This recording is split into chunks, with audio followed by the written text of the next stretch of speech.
Hello, everybody. Welcome back to Lomiko Metals channel. We're sitting here once again with Paul. We want to talk some general updates for the company and dive into some industry news. But first off, Paul, how are you doing?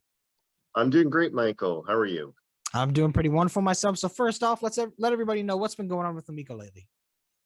Well, we're still plugging away on our preliminary economic assessment, getting to the end of it. Really, the big thing now is news release drafting, and so we're really excited about that and just putting the final touches on whether or not there is tax advantages that we can use.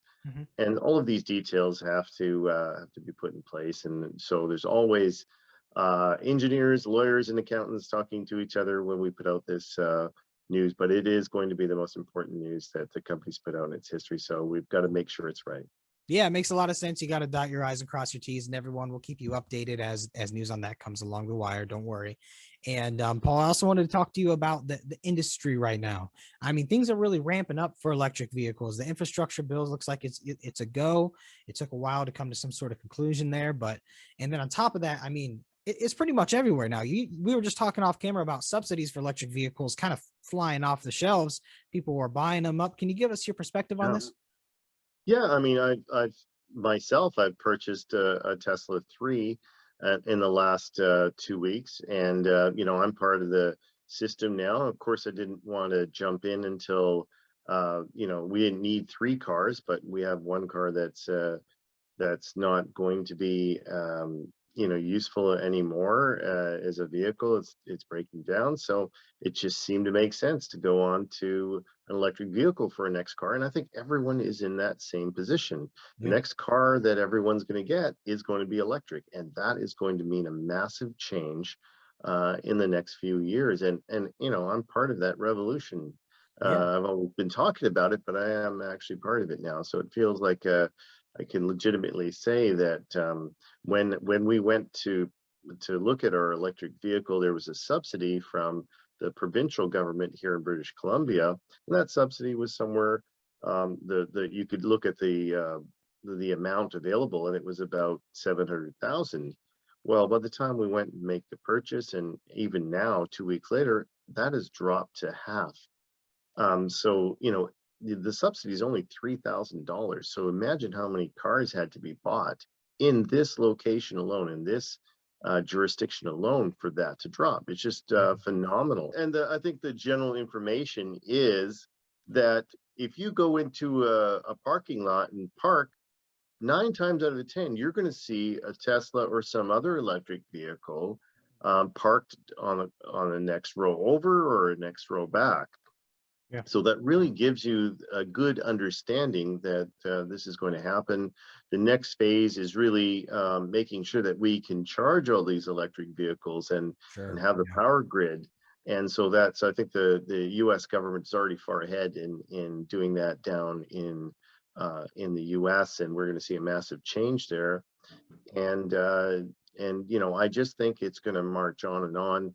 We just have to make sure that this whole system is managed so we don't have rolling brownouts or something like that, or blackouts. But I think, we have a lot of smart people in the system that can see that. So, we're in the middle of this, and, we're in a tornado or hurricane revolution, whatever you might call it. But you got to step back and see that, look, 10 years ago, I didn't see an electric vehicle on the roads. Now I see a lot more of them. 10 years from now, we won't see anything but electric vehicles. You heard me say it first. Yeah, it's really wild to think about the end of the combustion engine as the primary form of transport for people. But like you had said, there's a lot that has to happen still, right? One, we need the raw materials. We need that supply ready to go, as these electric vehicles are just going to start getting cranked out faster and faster. So we need the raw materials. We really need that infrastructure in place to accommodate the massive amount of electric vehicles that are going to be hitting the road. So it's a multifaceted thing, but there's definitely people behind the scenes already working on getting that stuff in place. And we're one of them. We're trying to start up a mine that will provide graphite in Quebec for those electric vehicles, and that's one of the best jurisdictions in the world. Recent events that are fascinating right now is that the U.S. has obviously gone whole hog on on getting electric vehicles as developed as fast as possible. Now Europe has also jumped in, and Canada and the U.S. Canada U.S. had a critical minerals collaboration agreement. Now Canada and the EU have it, Mhm. and the EU just gave a nudge, nudge, wink, wink to Canada by saying, "Well, look, we're going to have ESG regulations in place." And what that means is, hey, you're not going to be able to import stuff from Africa or China if it involves child labor Mhm. or destruction of the environment. That's really what they're saying.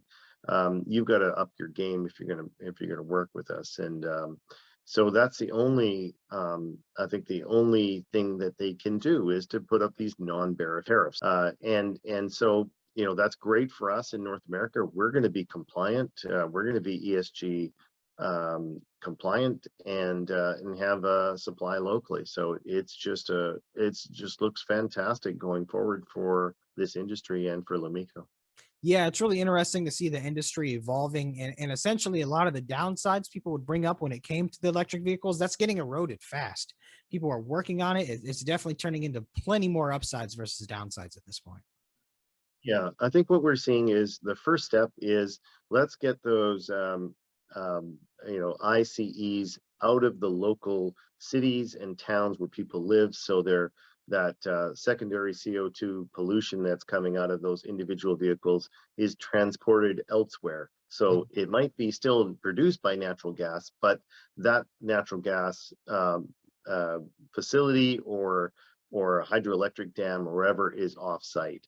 Mhm. Then the next step is let's get individual solar or wind or geothermal systems in place for the individuals involved. So, if you've got a solar panel at your location to set you up, then you're way further ahead. You don't need the Yeah, grid anymore. So, exactly. we might be seeing the end of not only the ICE, but the electric grid as it is today, and replaced with a lot of other materials. And so that means you have to have a storage system at home as well. That's a lithium ion battery or some other type of energy storage device. So it's getting very interesting. Yeah, it's really interesting. This revolution isn't just around electric vehicles. It's really around power and what we conceive as power Yeah. as a whole, and where we actually acquire it from. So really curious to see where things wind up. It seems like things are definitely heading in the right direction, though. Paul, is there anything else you want to add before we go? Yeah, we're looking forward to our exploration on the Bourier project, which is very promising. It has targets of lithium, nickel, copper, and cobalt. So that's our next step. Wonderful. Well, Paul, thanks for coming on. Thank you everyone for watching. Stay tuned. We'll get some more news to you along the wire as soon as it comes along. Have a wonderful day. You too. Thanks, Mike.